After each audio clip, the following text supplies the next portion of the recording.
Hey Motorheads, it's your boy MP coming at you live and direct from the Hell Mega headquarters out here in beautiful San Francisco, California. On the menu today, the 2010 Mazda 3. I'm going to upset a lot of people with this video. I don't have a lot of nice things to say. I'm a little bit disappointed with the car on a couple different levels. The one thing that I do want to hit on is the hipness that's involved with the Mazda 3 now. The Mazda 3 replaced the old Mazda Protege 5, which if any of you guys can get your hands on for a cheap used car, that is a true gem. The car is going to drive forever, run forever, go forever, low maintenance, reliable, overall great car. It was a great product for Mazda. A lot of people were disappointed when Mazda discontinued that car and replaced it with the Mazda 3, but they had huge success with the Mazda 3. Motor Trend hit home runs.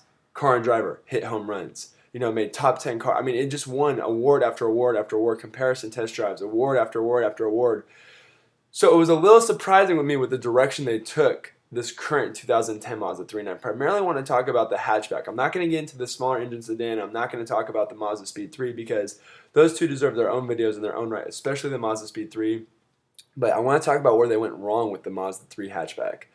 The old design of the Mazda 3 had a very cool kind of A to B, but stylish, in its class, very different design, but still felt and looked like a car. I thought they did a great job with staying away from the animated look that a lot of hatchbacks seem to get into. You notice the the Honda Fit looks like a cartoon artist drew it. I mean, the Mazda 3 2010 though, I swear to God, they must have hired someone from Pixar to animate to design this car. It looks like a cartoon. The car literally smiles at you from the front.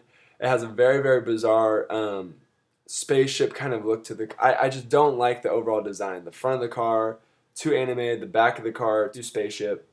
And while the exterior design is a little bit questionable, it's the interior design that really turns me off. Now, the old Mazda 3 was incredible for how spacious the car was. I'm 6'2". I could sit in every seat in that car, completely comfortable.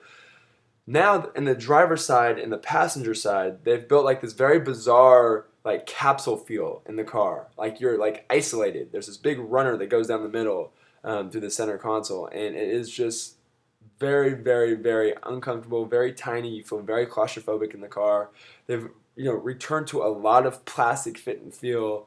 I personally liked the old navigation system was in the car. Now they have this very tiny screen that's tucked away up in the middle of the car.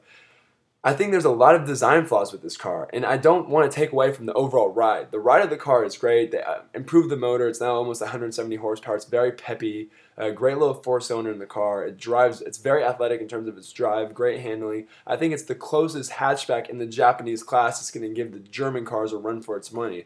Personally, I would definitely rather be driving a Volkswagen Rabbit, but that's a whole nother episode in itself, or a Volkswagen Golf.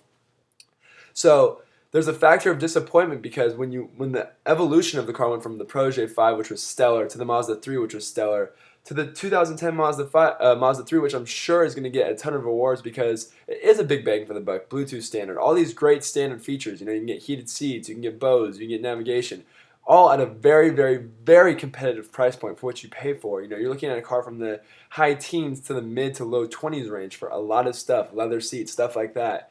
So it always wins these awards, but when we get down to the nitty gritty, when we get down to what the car's about, again, while I've always stressed the importance of performance and drive, I also can't say that you still have to finish the car off properly. It can't just be about the drive, and it can't just be about the comfort. It can't just be about the style. I think that it doesn't have the complete package that it once offered.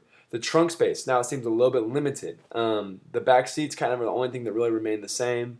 And for the most part, I would say that I would have to bypass on this car. It was definitely a car that when people would come in and ask about the hot hatches, about the Rabbit, the GTI, the Mazda 3, the Fit, the Toyota Matrix, all this stuff like that, I would always direct people to the Mazda 3 because the bang for the buck, the overall performance, the overall reliability, decent styling, great design on the inside, really simplistic and functional. And now it's just so messy, it's so complicated. I don't know. It's kind of disappointing. It's misleading, I guess, for the repeat Mazda 3 customers who are coming off their lease who are expecting to get the same thing they got before, and now as a result they get a spaceship. So that's just my little tidbit on the Mazda 3. I don't want to discourage you from looking at a Mazda 3 or buying a Mazda 3 because I think it is a car that will last and run forever. It is a car that will be a great drive, very peppy, like I said. So the highlights of the car: drive, reliability, really pretty good safety, low maintenance. Obviously, the lows to the car are just the lack of effort to stay with a car and actually end up, driving a cartoon-looking automobile. So, in the meantime, I hope this video is helpful, and I hope you guys stay motoring.